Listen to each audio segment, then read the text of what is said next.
If you take your Social Security benefit early, you're going to be taking pressure off of your invested savings because you won't be spending as much of it earlier in life. But if you delay your Social Security, you're going to spend more of your invested savings from your IRAs and other sources, but you'll have the added benefit of maybe taking less from your investments and putting less pressure on them because you have a larger Social Security benefit.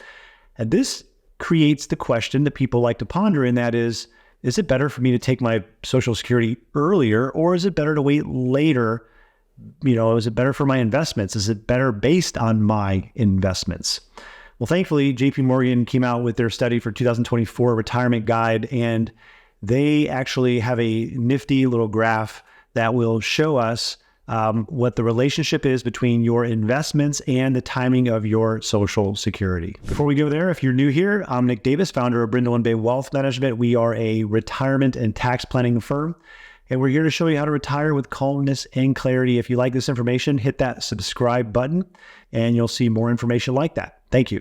So we're going to look at this infographic, and while we do, there's one problem with it, and I'm going to see if you can find it, and if not, I'll point it out. Let's get started. All right, so this is on one of the pages of the brochure that JP Morgan put out this year. And the first thing we'll look at is the example. It says, for a woman with an expected consistent 5.5% return, if you can see my cursor down here, net of fees and life expectancy of 88, consider claiming at age 70. So we go here to the expected rate of return net of fees, 5.5%. You can look at my cursor here. And if her life expectancy is 88, we're in the baby blue area. And so that's where they're saying you should consider claiming at 70. So another example would be if maybe you're more conservative and you expect net of fees, your lifetime return to be about 4%. And let's just say your life expectancy is 80 or 79, meaning you just think that it is, you're just guessing. Then you'd land here in this dark gray area where you'd want to retire at your full retirement age. So you'll see with the chart, the theme is the lower expected return net of fees combined with the lower expected life longevity. And I would say that this should be for both people, meaning one person, meaning if there's one person in your family, husband and wife, that's going to be, have that longer life expectancy, we should be basing it on that. So for me to only be on the left side of the chart here would be if I'm single or if both of us have a shorter life expectancy. All right, so the issue that I have is the consistent rate of return. And that is there's a huge difference between getting a consistent rate of return and an average rate of return. So if we could get a consistent 5.5% or 6%, that always performs better in testing than an average return of say 6 or 7%. Because if you remember from other videos, we've talked about how the S&P 500, maybe it averages a certain number, but that average happens only about 6 or 7 times out of 100 years. And so the average rarely ever happens. So those consistent returns are kind of a nice idea. And maybe you think that's what you get because that's what you got on a CD, but you can't get that every year, right? And so to me, planning is imperfect. These charts are helpful for what they are. And then the other challenge I have is just, planning on life expectancy. I think everybody should probably plan for a longer life expectancy unless they know otherwise.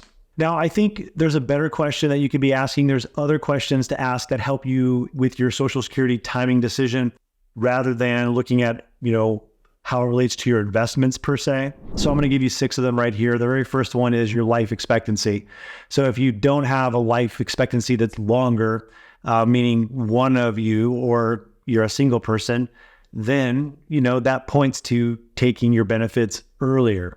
Of course, if you're married, that's only true if you're not concerned about the survivor benefit. So that second reason would be your spousal survivor benefit.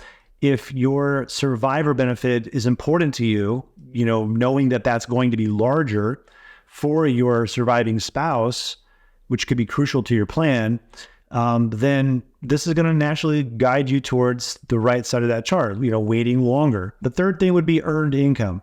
So if you have earned income and you're not yet full retirement age, you're going to have a penalty that reduces your Social Security.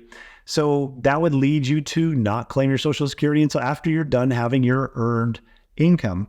What about inflation? Fourth thing I could think of that would help guide you is inflation. There's a powerful component to Social Security with the cost of living adjustment.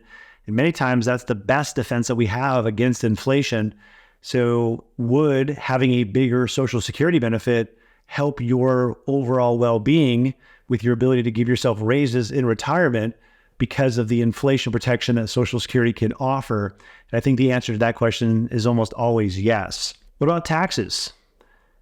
If your income is higher now, but you know that in the next couple of years it's going to go down, that can lead you to not take your Social Security now and to put it off until your income goes down before you claim your Social Security. And the last one would be economic policy.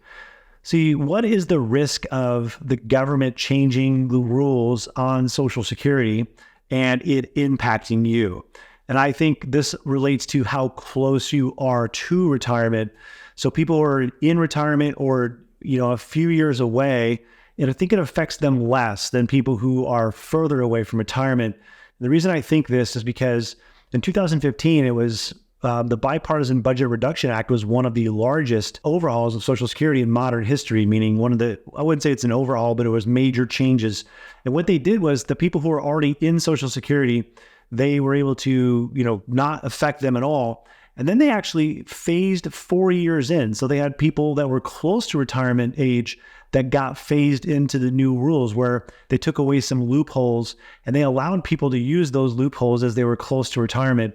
And so in general, if you're probably safer if you're already in retirement or close to it from this thing impacting you. But, I would say if you're further from your full retirement age, then this would be more of a concern for you as well. Recently, I thought of one more question that I think is more important than all of these. And that question is what happens if I retire and then we go through hard times like, say, stagflation of the 1970s? And I answered that question and I demonstrated the impact of that and how you can test for that to know. And I made a video for that and I'll link it right here.